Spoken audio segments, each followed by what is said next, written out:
ਇਹ ਤੇਰਾ ਕੀ ਲੱਗਦਾ ਅਸਲਮ ਮਾਮੂ ਹੈ? ਮਾਮੂ ਹੈ ਜੀ। ਅੱਛਾ ਕਿਉਂ ਨਹੀਂ ਦਿੰਦੇ ਤੇਰੀ ਵਿਰਾਸਤ?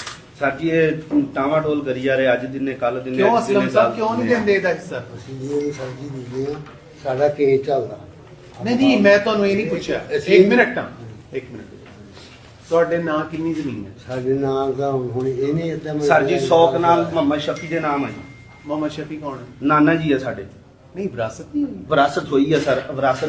ਨਹੀਂ ਤੇ ਫਿਰ ਸ਼ਫੀ ਦੇ ਨਾਂ ਤੇ ਨਾ ਹੋਈ ਨਾ। ਹਾਂਜੀ, ਸ਼ਫੀ ਦੇ ਨਾਮ ਤੋਂ ਇਹ ਜਿਹੜੀ ਗੱਲ ਇਹ ਕਹਿ ਰਹੇ ਆ ਨਾ ਸਰ, ਤੁਹਾਡੇ ਨਾਂ ਕਿੰਨੀ? ਸਾਡੇ ਨਾਲ 10 ਕਨਾਲ ਹੈ। ਤੁਹਾਡੇ ਨਾਂ ਕਿੰਨੀ?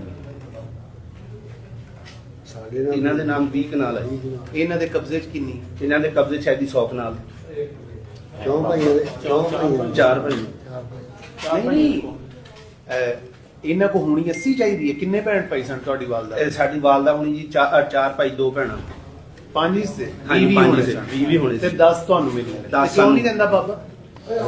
ਅਸੀਂ ਤੇ ਦਿੰਦੇ ਸਰ, ਸਾਡਾ ਕੇਸ ਚੱਲਦਾ, ਇਸ ਕਰਕੇ ਕਿਹਾ ਕੇਸ ਹੁੰਦਾ ਨਾ ਹਿੱਸਾ ਤਕਸੀਮ ਵੱਲ ਹੋਣੀ ਆ ਉਹਦੀ ਤਾਂ ਤਕਸੀਮ ਵੰਡ ਹੋ ਜਾਂਦੀ ਹੈ ਨਾ, ਦੇ ਜੋ ਕਿਥੋਂ ਦੇਣੀ ਹੈ ਬਾਤ ਡੀਸੀ ਸੁਣੋ। ਸਾਹਿਬ 10 ਕਨਾਲੇ ਦਾ कब्जा दिलवाना है इनको विरासत नहीं नहीं, बात तो इनकी खाला को भी दिलवाएं। खाला की भी दिलवाया ना आज, वो जो आपकी खाला है वो कहाँ है?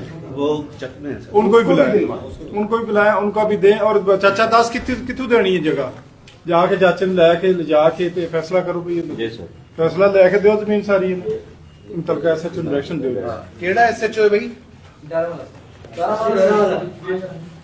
ये आज जाए, आज इनकी जगह बस ठीक है, ठीक है, आप बैठ जाओ। बैठ जाओ, अच्छा। ਅਕਮਲ ਸਾਹਿਬ ਇਹ ਇਹਨਾਂ ਦੀਆਂ ਭੈਣਾਂ ਦੀ 10-10 ਕਨਾਲ ਇਹਨਾਂ ਦੀ ਬਾਬਾ ਜੀ ਨੂੰ ਪੁੱਛ ਕੇ ਹਾਂ। ਤੇ ਸਭ ਤੋਂ ਮਾੜੀ ਨਹੀਂ ਜਿਹੜੀ ਇਨਸਾਫ ਦੇ ਤਕਾਜ਼ੇ ਦੇ ਨਾਲ 10 ਇਹਨੂੰ ਤੇ 10 ਦੀ ਖਾਲਾ ਨੂੰ ਅੱਜ ਹੀ ਦਿਲਵਾਓ।